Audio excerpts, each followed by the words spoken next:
Fellow tennis nerds, I hope all is well. I'm here with a guest who's been here several times before, iconic coach Rick Macci. Today we're going to talk about US Open and what's cooking in the academy over there. How are you doing today, Rick? I'm doing great. I'm glad to be here. We're going to have a lot of fun and talk about a lot of good stuff. Yeah, so we had a little bit of drama in the tennis world now ahead of US Open with the Sinner and the doping situation. It wasn't like he was freed, of course, but some players are a bit not so happy with it. Have you seen that? Have you followed the situation? Yeah, just briefly. I don't know a lot about it. To me that becomes a very slippery slope. You know what I'm saying? And the fact that he is at the top of the mountain, and then some people might think, okay, how did he slide out of this or whatever when they don't really know the facts. So for me to chime in, I don't really know enough about it. Um, So then, because they always then look at Halep, how she got the book thrown at her and another book and another book thrown at her. So that becomes tricky. So I don't really know enough about it, but I'm sure we haven't heard the last of it. No, and I'm sure that will kind of be forgotten when the U.S. Open starts. I mean, he's one of the favorites. We have Novak, of course, making Olympic history, at least in his own career. Now he has everything, pretty much won everything. Do you think he's going to be inspired, Novak, going into the U.S. Open to win another one? Well, I think he's inspired when he gets out of bed first thing in the morning. You got to remember when we're talking about the greatest player ever to hold a racket, because the numbers don't lie. He's wired different. So to ask if he's going to be inspired, absolutely. To me, it always comes down to his health. To me, that's the whole thing because people know who's on the other side of the net. And as you know, 3 out of 5 sets, that's a different animal. 2 out of 3, there's a few moments in time, you get your serve in, you break. That's very different than even a 1,000. The Grand Slam is a different animal. And if he's healthy, he's definitely one of the favorites. You know what I mean? And and everybody knows that mentally to be able to go this for 5 sets, if it goes 5 sets, that's why you saw back in the day, Federer, Nadal, Djokovic, Murray, you could almost mail it in that they were going to be in the semis. And people just didn't jump in and win Grand Slams like maybe on the women's side, where 2 out of 3 and maybe it's not as dominant. So, yeah, Joker's one of the favorite. But before you ask you who my favorite is, it's the Spanish magician. It's Alcaraz. I just think that his last loss, which is okay because there was a lot that went on after the Olympics. Uh, I look at these things different. I don't look at it as confidence, feeling good. I look at it as motivation to dig deeper, try harder, work harder. I look at it different where the general public, they always get in, follow the leader. And I've done this eyeball test with this Alcaraz guy for 4 years, and everything's kind of coming to fruition as we talked about him many times. So he's my favorite. But listen, you got to throw in Sinner and Joker also. Yeah, the Alcaraz racket break got a lot of attention on social media, and sometimes the issue with social media is that they pick up on the wrong things, right? And they keep repeating them over and over again. And it's just since he's never broken a racket publicly, as far as I know, before people really put attention to that. But as you said, and I think it was a good point, is that he might actually use this loss as fuel instead of putting himself down in any way. Absolutely. So even though he's down a break, no pun intended, okay, he's down a break after breaking the racket. Listen, that shows you the perfection, the passion, the desire. If it's on a regular basis with anybody, that doesn't work. But because first time on hard court after playing on clay, there's a lot of other things going on, and he didn't play anywhere near his ability, and he's playing an athletic guy in Monfils.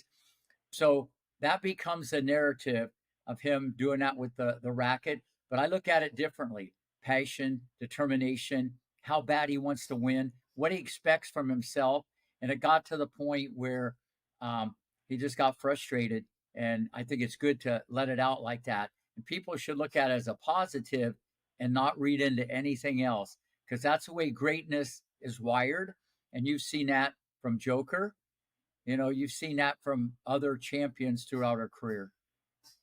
Yeah, even Federer once against Joker, and I guess the one guy that can maybe say that he has not broken rackets publicly is Rafa Nadal, I would say.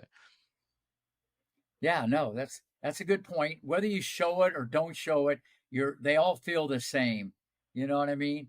And even the great John McEnroe, he got a little chippy sometimes. So yeah, I don't read too much into that. But if someone did stuff like that on a regular basis, and you and I saw that over a period of time, you would think they're going to check out at Publix during the match at some time because they don't handle the highs and lows that well.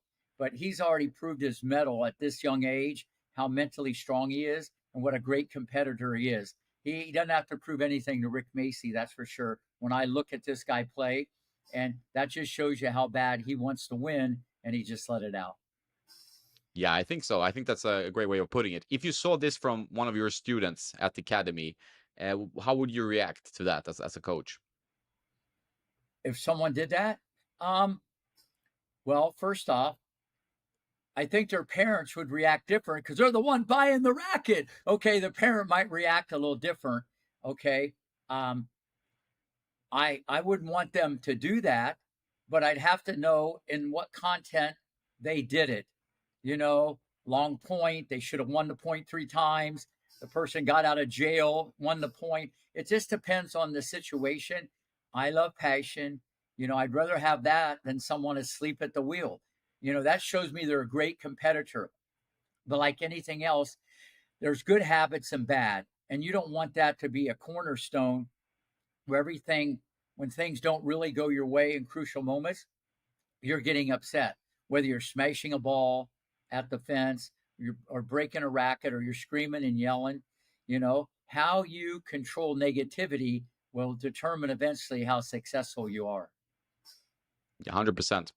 Do you have any other outsiders that you see on the men's side before we maybe move on to the women's side that can maybe win the title? Zverev, possibly. We have Popperin winning a Masters title a little bit from out of nowhere. Can he be a threat, at least to go far? So, what are your thoughts there? Absolutely. I think it depends on two things. I think it depends on uh, other people getting injury, okay, and the draw. People don't understand how that changes everything. The draw. Not that you need an easy draw or tough draw, because sometimes the tougher the draw and you get through it, you build a lot of positive momentum. But uh, the wild card for me, if I could pick someone, would be Corda. I keep staying on this bandwagon. I've said it for 3 years. He was the outside guy looking in. Now he's kind of made more of a move. I think he's more of a later bloomer because his game's a little more complicated. All right. So I would take Korda on the men's side, the one to look out for. But listen, Zverev can beat anybody on a given day, especially if these guys with a great serve are hitting the corners, okay, and serving just off the charts that day. They can beat you. The problem is, can they do that on a regular basis, without getting upset, by another player? And that's why they're not at the top. They're making a cameo. They show up once in a while, but I think the three I mentioned, they're by far the leader in the clubhouse on the men's side. But if I would have a dark horse, I would go with Corda. Good one. I like you sticking to your guns. It's nice not to change your picks. I really appreciate that. Iga is obviously like one of the main favorites, world number one still. She had a loss to Sabalenka now, so that's maybe something that hurts a bit, and she's not as comfortable on hard courts. She also said something about the length of the season. Is that something you agree with? Like that the season is overall too long for the players, that is too much tennis happening in one year, especially an Olympic year, of course, but it is something you think about as well? Well, maybe, but let me back the truck up to the Iga thing. She's my favorite to win the Open. And you got to remember the tournament in Cincinnati. And this is what the average fans don't understand a lot. The court was a little quicker than it's going to be at the U.S. Open. And that bodes well for Sabalenka. You still got to deliver the goods. You can't mail it in. But her clean firepower off the ground and her serve, it's going to squirt a little bit more through the court. Now, even though grass is super fast, that's a whole different bounce. People don't understand that. So I think Iga can play on hard courts great. But if it's a little quicker, it's easy for other people to kind of get into her forehand a little bit. And then she might make a few more mistakes. Then you know as well as I do, you start trying too hard, you get out of your comfort zone, you start making errors, then the mental kicks in, the confidence on the other person kicks in. So there's this domino rippling cascading effect that happens in a tennis match. So but to answer your question about the length of the season, the players can pick and choose. The problem is now they feel I can't pick and choose because I got to defend points, or if I'm playing bad, I got to get back on that merry-go-round and play. Um, that's a tricky one, and I think they're going to have to address it. But there's so much money involved and so many sponsors, and they have the tournaments. I don't see it changing because it's such like any other sport. It's such big business like NFL football. It's like people get injured, they add more games. So it's a whole different thing. Uh, so yeah, you got to be real careful with the schedule because it's so physical. And then what people don't understand with tennis, very different than other sports, maybe in the United States. You're traveling around the world. That in itself is very mentally tough on your body. Forget your mind and your health. We turn on our TV set, we see them out there battling and they lose. They don't really know why, but there's other mitigating factors that determine that.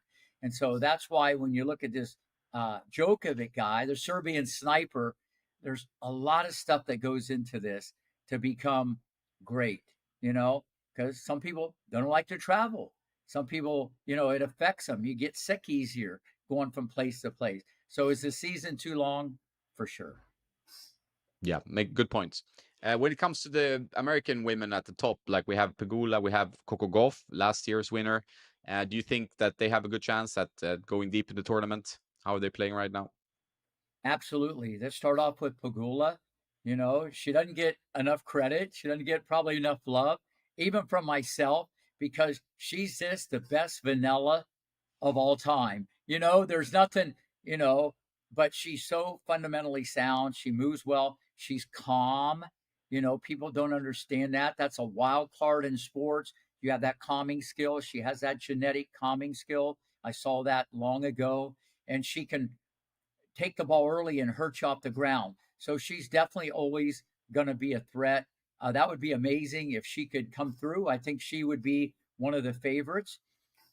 Coco obviously won it last year and she was on a roll. But listen, we've talked about this many times. An Olympic sprinter with a racket in her hand, her backhand's better than her backbone's better than her backhand, and she has one of the best. Uh, the serve, the slice serve is trending kind of like Serena. I don't know where the double faults is going. I haven't looked at this biomechanically. Her little brother's in our camp, a great athlete. Her little brother's the number one number one middle school quarterback in the United States. You talk about an athlete. Whoa. Much better than Coco, believe it or not. This kid's like amazing. And he plays tennis just for the heck out of it. And he crunches everybody. He's such a good athlete. But Coco, the forehand, when you're confident, as you know, you might go forward a little bit. You might confidence is a fleeting thing. It's a slippery slope. Taking a little earlier, back foot. It's a tricky thing. And the forehand, when she's not confident, it becomes a little dodgy. The contact point wavers. She moves faster than anybody. So when she hits a bad shot, she has enough makeup speed to save the day. And when you got to hit another ball against her, that some people don't like that. Um, so hopefully she can get back on track, but she would definitely, if she gets confident and on a roll, but it could flip the other way. She might think she's the anointed one. She has a lot of points to defend. I don't know how she's framing it up in her mind, if she's putting too much pressure on herself, but hopefully, but you got to remember, she's so young. This is irrelevant that we're talking like someone two in the world. She definitely would be one of the favorites for sure. Now, my dark horse is Mahova. Okay, I know she's had injury. She's probably uh, kind of the forgotten one. But listen, she gets a little confidence, a good draw. I love this girl's game. I just wish that she could play for a long period of time and get that mental strength because she can make you very, very uncomfortable. Anybody, even Sabalenka, she can make everybody on the. She's kind of a little bit like Ash Barty in a lot of ways. She can chip it, rip it, dip it. She can roll it. She can do everything in her volleys. No comparison to the best on the tour if she can get in, their fundamentals. So that would be my dark horse. But the two Americans, I definitely Coco and Pagula. But all that being said, Danielle Collins has the firepower. You never know. She could feel no pressure. Her last U.S. Open. And sometimes when you feel like, okay, I'm not playing next year, you hit it earlier, you take more chances. And she's such a big hitter. She can play through anybody, anytime, anywhere. Yeah, it's a good shout. I think that she has shown this year that it's almost sometimes a relief to be like, okay, it's my last year. I can just play all out, right? And it's really helped her game, I think. Yeah, your perspective changes. You know what I mean? Like whatever. It's like when someone serves the ball to a club player and it's a half a foot out and you go out and you just rip it. You go, why can't I do that when it's in?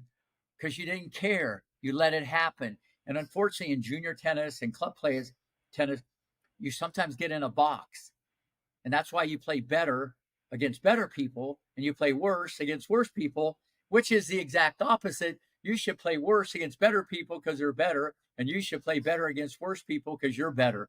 But everybody has that one all backwards. You know what I mean? It's all how you perceive it. So who knows? She could be dangerous. Yeah, and it again shows the mental part of tennis how important it is. I mean, something we've talked about several times on the podcast already, but it's just shows like the trend in a match, the confidence you're feeling ahead of a tournament, and then you have maybe the draw as well, like coming in where you see that okay, I have an easy draw, confidence maybe builds, or I get like a nightmare draw, and you're feeling like it's going to be uphill, and then that takes over your mental game as well, right? That you're in an uphill mode, kind of. Yeah, and it's just like some of these people go through qualifying, like Lulu's son at Wimbledon. Okay, I coached her at age 11. She's probably had over 500 hours of privates from me through her junior career. ATP forehand, ATP backhand, great technique on the serve, good ball striker. Mentally, it's taken her a while. Okay, athlete, went to college for a year, but she has firepower, but she was 1 point away, second round of qualifying at Wimby, of being out. And here she is, a life changing experience, gets the quarters, beat Rana Kanyu on her home turf. Now she's getting right into main draw. You know what I mean? It's crazy how one word, one moment can change someone's life, not only in sports, but in the game of life, what you hear. And she was 1 point away from being out in the second round of quali, and look what happened after that. And you see this all the time. Rana Kanyu won the U.S. Open. She qualified a couple years ago, went all the way through, bang, and didn't lose a set. Is she It's was she crazy. better back then?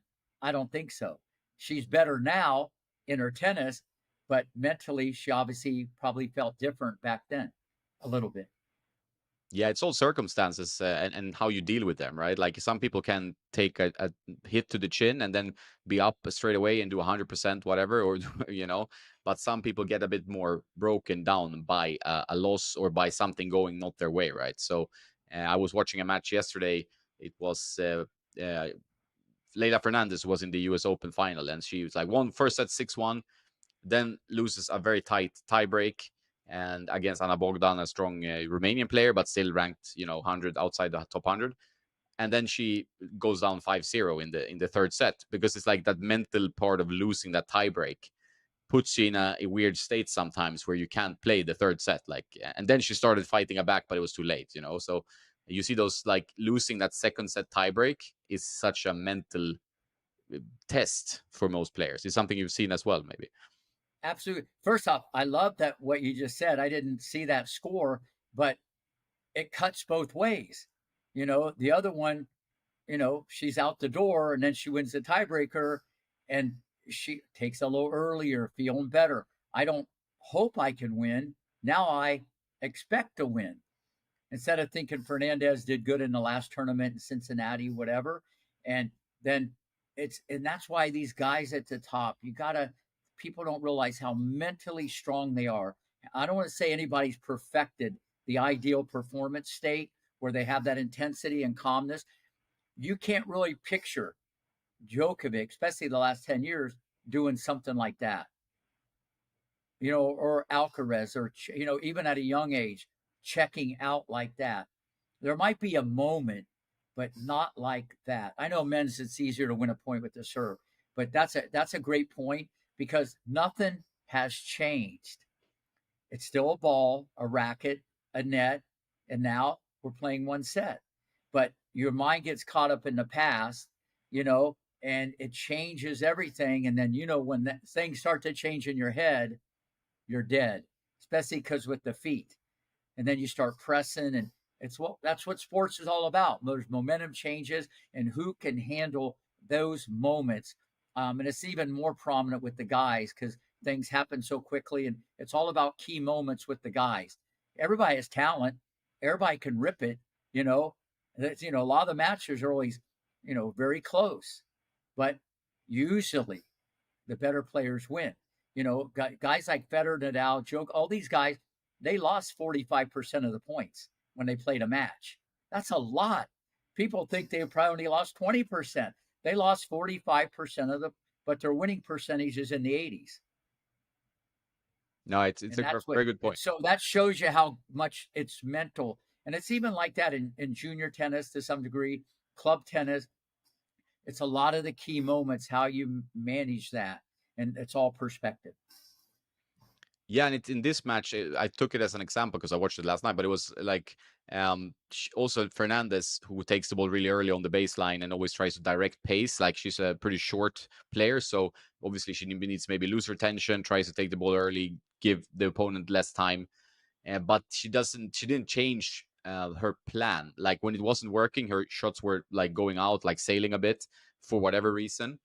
She didn't change her game plan, and I think that's one of the more important things for a player, developing player, or existing already on the tour, to actually have a plan B, maybe a C1.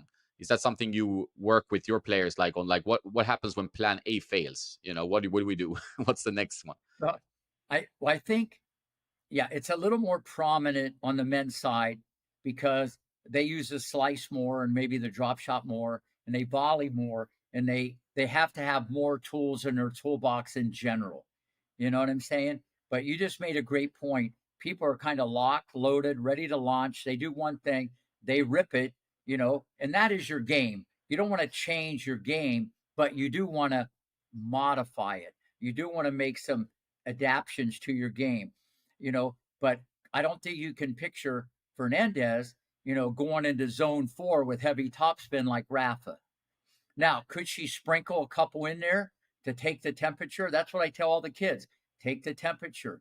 Let them drink the water. And even if they drink it, that doesn't mean they'll do it the next time. So you just don't try harder, and harder because you'll probably be out the door real quick, And that's why you got to love Alcaraz. He has a lot of things on the menu to order from, and it's subtle because at the end of the day, you still got to play your game. You don't change your game. You never change your game. That's what people say. You modify it. You kind of, you probe a little bit, and if you're going to go down, at least go down more surgically with a razor blade instead of just saying, "Well, I hope it turns around." But then again, you have to be trained more at a young age to think like that and develop those tools. You know what I'm saying? Like I have a young player who's 8 years old. She's the best 8-year-old in the world, Vlada Haranchar, and I want her. I want the drop shot to be her best friend. I want the slice to be her best friend. I want her volley to be her best friend. I want her to take a second serve, rip it in the corner, and come in. Okay, that's what I tried to get Venus to do, and she did do that at 14. But then when she got on the tour, she kind of just wanted to athlete her way around the court. So, because as well as I do, the girls are going to kind of do what they do. Bang, corner to corner, rip it, take it early. And if you're confident, you can beat anybody. But the more options you have, here's another thing. It matches up better with people that are faster or quicker or play with more spin or hit flatter. You can diffuse it, okay? But it brings calmness because if you're nervous or mad and you keep playing your game, you're going to miss because you're not practicing nervous and mad. You don't practice under that. You practice free and see what I mean? So, anybody listening to this, that's a great question. But I try to get all the kids to have all those tools, but you definitely need your own identity. This is how you play. This is your identity. You're not going to do a 360 because if you did a 360, you'd do worse. But you got to do subtle little, adaptations to your game. But you got to have those tools before you even get into like tournament competition. And then you got to have the belief. And that comes through repetition. And I create practice matches where I make them do these things. And the kids don't like to do it because even though it doesn't matter the next day who won, they're so caught up in the moment, and that's the biggest problem in junior tennis. No one cares. The next day. It's all about junior development, not junior final destination, and no one cares about that. But the kids and the parents, they're so into the moment, and if you're not getting better and working on your game, you're getting worse. That's the amen to that. When you work with a junior player, how or like a really young one, like you said, 8-year-old here or 10-year-old, how quickly do you see like a style? Like, where do you start owning a style, or do you see it like inherent in their personality, or is it something developing slowly, or is it already there? Like, what's your Yeah. perspective on that? Okay. Well, first off, at 8 years old or 10 years old, nobody has a style. You know what I mean? You don't have a style, because the problem is you can try not to lose if you're kind of mature and you run well and be one of the best players in the country. If you try not to lose, and people will go, "You're a wizard. You're smart. You understand the geometry of the court." I mean, the other person's hitting little marshmallows to you. They're like cupcake coming over. You know, what I try to focus on is this before I get into the style. Biomechanically, if they want to change, I try to change the technique because the weapons that you're taught at a young age, they're going to stay with you forever. If you're going into war, I'd rather have an AK-47, okay, than a ping pong paddle. But a ping pong paddle might win in the 12 and 14s. You could be doing a lot of paddling with that. So the point is the technical determines everything. These weapons that you see down the road. One bad grip, one crazy backswing, okay? I mean, you don't think that if you could back the truck up, like Coco would have been taught a different forehand. I'm not saying the grip is bad. You can play with a Western grip, but the take back and everything is not where it really should be. So my point is, you could be getting away with it and think you're improving and winning, but for the pros, that might not be the best way, especially when we know speed becomes a premium and stroke mechanics is at an all-time high. So the first thing I do is the technical part off the ground. This is what people have to understand. Not a wrong way or a right way, there's a better way. And you should look at some of the best strokes of all time, even if you played with one hand, and there's no one close to Stan the Man from Switzerland. I mean, his biomechanics are by far. Brian Gordon and I have studied this so much. There's no one even close to that. And then you got some of the best two-handed backhands that you should look at, and some of the best forehands. And you should be what we call in the neighborhood, and then you develop your own style, whether you're going to invert the racket, there's all kinds of different interpretations, but you want to be in the neighborhood.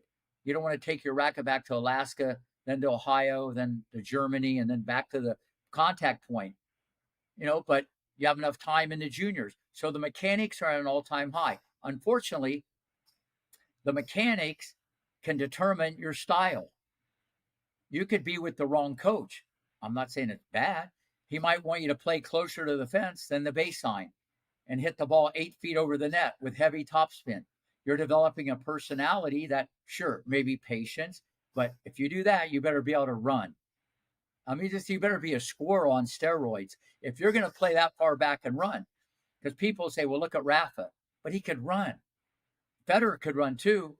He developed a different style, right on the baseline, cleaner forehand. I'm not saying one's right or wrong, but you got to know what genetic base the people are bringing also.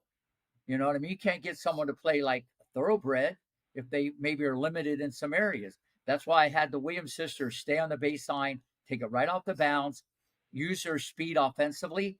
But I wanted that same thing with Sharapova and even Kennan. That's kind of how I train all the girls, you know, to control the center of the court, cut the court, take the ball early. So I make their style, but you better have decent mechanics so you don't have to keep falling backwards and all that stuff. And the guys, if they some like to come to the net more and some don't like to come to the net, the ones that don't like to come to the net, I want them to come to the net more because I know when they're running the show, they're not going to do it. I want people to be uncomfortable and develop because when it's all said and done, they're going to make their own decision. So when we get into a certain style, I think if you look at Djokovic, Alcaraz, and Sinner, you would almost say they all have similar style, but they have subtle little nuances with the stroke, subtle, but they're both all three are fundamentally rock solid off the ground. Maybe they might have a little better serve, even though they get to the point differently. But one, the Spanish magician, there's more tools in his toolbox. He's missed more drop shots than both those guys combined from age 6 to 13 than anybody. And whoever coached him didn't say, "What are you missing that for, you knucklehead?" They said, "Keep doing it." And that belief is baked in extra crispy. So this is a tricky thing with junior development and the art of building a player. And when you build a player or develop a player or develop a style, it's all about the future. The problem is now you got to deal with the parents and the kids because they want results right now, you know. And I can tell you 15 people right now, number one in the world in the 12s and 14s, you'll go, "Rick, I've never heard of them." You know, I could even do that with the 18s. You never heard of them. It's not where you start, where you finish. I think that's a very good point and something for especially tennis parents to listen to. And also the thing that you might have to sacrifice if you're working on like biomechanics or you're working on sorting out a kink in your game as a kid or a junior, you might have to sacrifice some losses. And it's worth it, right? It's worth that part of the journey because otherwise, if you let's say you play a pushy style, you can keep winning matches, but you might be like pushing the ball, which will only lead you to an like a dead end at the end. Like this, you can't go further than this because the style or your lack of technique will hold you back, right? And I think that's a great point that you make. Yeah, absolutely. You know, and if people don't want to change, then if I, okay, the one thing that's going to happen, the speed of the game as you go from 12 and 14, when you go to 16, 18 college pro, like any sport, the speed of the game changes. The crazy thing about tennis, it's so mechanical based. You got to run. It's not like golf. Okay. And then you got to get on balance. And then you got a handful of grips. And your technique has to respond to the ball you're receiving and then the ball you're giving. It's the quality of the consistency that you can respond back. You know what I'm saying? And most of the guys are obviously in the neighborhood. Some that's why some are better on clay, some are better on hard. Some don't even want to do anything with grass, you know. They don't even want to mow their own grass, you know. So why is that? Why is that? You know, it's because the mechanical part changes a little bit with the surface, as you said about Iga. She's not as good on hard court as she is clay. Or then you got this Nadal guy and Federer guy and Joker guy, and now even Carlos. Doesn't matter. See, but that all started long ago. That didn't start at age 20. They were what I call in the neighborhood. But a lot of people don't understand this. Most coaches don't. They see what they want to see. They could be winning for other reasons. They're super fast, or they're great competitors, which is the number one thing, or they do these other things. But you want this open ended so you can keep getting better and better and better. And I think you can look at some people on the tour and you know there's a ceiling. They're great, but they're always going to be in that 10 to 30 range. You know they're not going to win a Grand Slam. You know what I mean? Yeah, yeah, 100%. That's You mentioned the players you're working with, the 8-year-old. and we get into Sofia as well from Ukraine. That working with like creating more of a versatile style, like being able to slice, get to the net, and you saw, for example, with Ash Barty now retired, that she had a huge success that she could vary the game enough. Like she could actually hit a good, like a strong forehand, but she could vary with a lot of slice and make it very uncomfortable for their opponents. Is that someone you would look up to and build a little bit around, like that type of player? Absolutely. Remember one thing: she was a great athlete, just great athlete, great at cricket. Doesn't get enough credit, but she had kind of like back in the day, Steffi Graf. She had the type of game that's tailor made, in my opinion, in women's tennis. Just a nasty slice that stayed low. That means you got to bend. Some people don't do that as well. And you got to hit up and you got to bring it back cross court. So then you can run around and bang, you know. But a lot of people only chip the ball, whether it's a bailout or they're nervous or they have to. Where this was an integral part of her game. And it's the number one thing, the hardest sell for me to get, especially on the female side, for them to do this, unless they're kind of stylish and they have a flair or they have a one hand, a backhand. Obviously, they have to, but they'd rather bend down and roll it, which I'm not saying is bad, but it does bounce up in the strike zone and the girl's not going to be as uncomfortable. But if you could chisel it on a regular basis, okay, um, it's huge. It makes you uncomfortable because a tennis match is so much about a rhythm.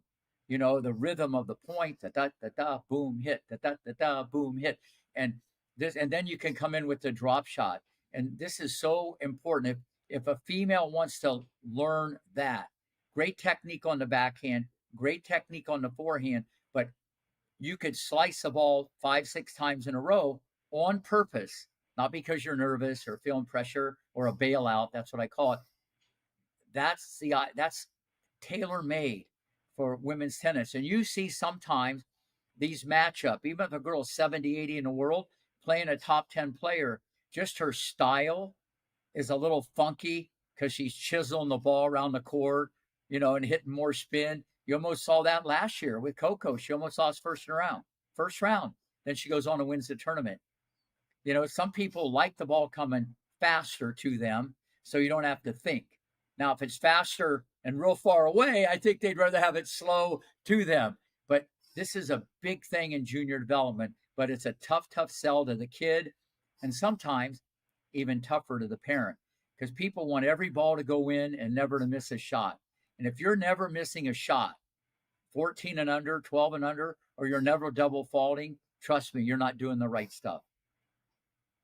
Yeah, it's a good point. I think you need failure to succeed, right? Like you need to fail on the way to success. You can't just be winning everything all the time. And I think you've seen that with all the greats that they took periods where they had maybe some rough losses or some tough Yeah. moments, Yeah. and they built on that.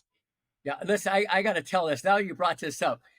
This is back in the day. You know, there was someone watching Venus practice. She was like 12, and he was a Broadway ballet performer, whatever that means. Okay, he was there watching her practice. And listen, no one made more mistakes than Venus when she was with me. She used to spray the ball everywhere. Okay, it was crazy, but she was developing the one thing, and that's what I teach all my players: the big C, courage, not afraid to hit the ball. Now, if someone's hyper and excited and they don't handle pressure, sure, you got to put the governor on the emergency brake and slow them down. But V would just rip everything. She wasn't afraid to rip the ball, and she made so many mistakes. And she was done with practice. I came off the court and I was getting ready to go home. And the guy introduced himself. He told me what he did. He goes, "Listen, I saw this publicity about this girl. She's not any good. She doesn't know how to move on the tennis court." And then he told me about his movement. And I said, "Okay, I get it, but this isn't ballet. Okay, there might be some ballet movement in tennis." There's no, she's gangly. I said, "Listen, tennis has never seen this. This little girl runs like a gazelle. Wait till she puts on 15 pounds and she's 14, 15. You'll see." He just wanted to disagree with me. And then he said, besides that, she's so out of balance all the time, she makes too many errors. So All I'm saying, I hear everybody, but I only listen to a few people. And the first one I listened to myself. I've seen this so many times where someone like Capriati back in the day, she was a machine. She could hit 50 in a row on a string because she technically, her fundamentals were so good. Okay. She was the best vanilla ever. She was like a machine. So I get it. When people see it go in, you're good. If it's out, you're bad. I look at it differently. If you got courage and you have belief, okay, to me, that's going to shine its brightest down the road when it means the most. And no one had that courage and belief more than Venus and Serena on big points. They didn't go into prevent defense. You know, they went after their shots, and that starts long ago. That's a very good story. I like it because it also shows that the road is long, right? You don't need to have success all the time, and there might be a dip at 15 or 17 or 12 or whatever, and the parent gets frustrated, or the coach maybe in some cases, and while it's more like it's part of the process, but you need confidence. Like, so for you, when you worked with that, do you always feel like confident that your students will get there, like, or you feel like you've done this long enough, you know? Yeah, absolutely. Because I coach very very different. You know, I if they miss it, and I know like they did the right thing and they're going for their shot, I say, listen, 3 more inches, 10 more pounds. You're there, balanced with so much confidence. You'll put it in that corner every time. I said, you failed, but you're going to succeed. I've seen this movie so many times, you know, and I tell the kids that, and I develop the belief. Then when they start making it, then it changes everything. I never put anybody in a box. And that's what a lot of coaches do. They have them try not to lose to win. And you got to be careful with that. You know what I mean? Because let's face it, when most of these players get 15, 16, or even on the tour, or even the commentators on TV, it's the same exact thing. Be more aggressive. Take the ball early. Control the center of the court. Dictate the points. No one ever says they got to keep the ball and play longer, back up, and hit heavy topspin higher over the net. I've never heard that once on television, and no one ever, you never hear that. It's the same song and dance. Control the points, get on your front foot, attack the serve. It's always about be more aggressive, unless you're missing more balls. And they say that only about Sabalenka or maybe someone that's missing, but you got to give the person on the other side credit. So that's what I try to do. I teach confidence and I teach courage before they get confidence and courage. And I've just done this with so many kids to get them to believe. And I feel that's one of the staples of why I've had so many good young kids develop not only quicker, but that because obviously they were already had a lot of genetics and they had a lot of good things, but that doesn't mean you're going to be great. And that's one of the reasons why I think I've had this success. And I got a lot of kids right now that are the best in the country or they're in the world for their age. And that little 8-year-old I just told you about, I've never seen anything like this. I've never seen anything like it. It's a total package, and I just got to develop a game that's very, very different because tennis is going to be different when she's on the pro tour because she's only 8 years old. But she's a special young lady. Yeah, that's nice to hear. So especially young lady, like, so Sophia from Ukraine that you've been working with, how's it going? I Like, just I you just had her today from 5 o'clock to 7. oh, nice. Yeah. Still positive, still going in the right direction. Yeah, no, she just came back from Europe. Okay, um, the situation her she has so many options and she's so acrobatic. You know, it's about getting on balance. Trying, I want her to perfect vanilla because she'll drop shot 3 times in the first game, and I go, whoa, whoa, you know. So no, she has many, many, many tools in her toolbox. The versatility is there. Okay, uh, and she's like for 14 under, she's one of the best in Europe. But her potential is unlimited because she's so fast and a great first step and has makeup speed. And as you know, that's going to make you win matches on a bad day when you're nervous. I love her potential. I just got to keep making her rock solid because she has too many options. But I kind of like that for the big picture because she's going to match up against people down the road. but she needs to be able to stay in there. And if they hit 10, she's going to hit 11. Yeah, I think that's a great point as well, that you have to obviously adjust. Like we talked about just the paragraph before about hitting hard, taking the ball early, being the aggressor, and showing your initiative. But then for some players who have a lot of talent, good hands, everything, too many options can lead to havoc in the brain, especially I guess at a young age. I mean, you can see that with, I guess, Alcaraz developed through that, because he now has millions of options and he can do them well, right? But at some point, you also might need to dial it back a bit and say, okay, you don't need to be super creative at this point. Just hold it back a bit and it will be there anyway, right? Absolutely. At least I got her trying it. But you just mentioned Alcaraz, and this is what they say on TV. When he's a little too adventurous, whatever that means, or when he does a drop shot at the wrong time, whatever that means, because everything in life, as you know, is in the eye of the beholder. And what I tell people, what you may see is different than Rick may see. So, but when it goes in, everybody's oohing and ahhing, when he hits it 90 miles an hour in the corner. And if he misses it, they'll go, oh, he should have reeled it in 80, a little higher with more spin. That's life. Everybody wants it both ways. But his greatness is what hurts him because he has so many things and such extreme confidence and belief. But let's face it, the wild card is the mental part. He loves pressure. He has fun. He has the passion. Um, and people, I would love, he's a great role model for anybody, not just developing all these shots, but his passion and love for the game. And that helps you handle pressure better because you're all about the competition. Instead of like you said about Fernandez, I don't think she loved the competition that third set. Something happened. And everybody's human. Everybody goes off track. But the great ones don't go off track as much. And that's why they stay on track. Yeah, I agree 100% because I think it's also, when you said that before as well, like if you're running away from the match, like you're feeling like things are not going your way and you want to run away instead of embracing it. Like you see with Alcaraz, he's just laughing sometimes about it and just, okay, he knows the game is about finding the way because he has the game for it, right? So he needs to find that way, and enjoying it and embracing the competition is not easy for everyone, right? That's something you might have to work a lot on. Absolutely. When you said about laughing about it, whatever, some people could take that it's not serious because it's not from your heart. From him, it's from the heart. Maybe someone like Kyrgios or Bublik, that's a sign of tanking, okay, that they don't care. So that can cut both ways. Once again, eye of the beholder, the coach. You got to know if it's from the heart.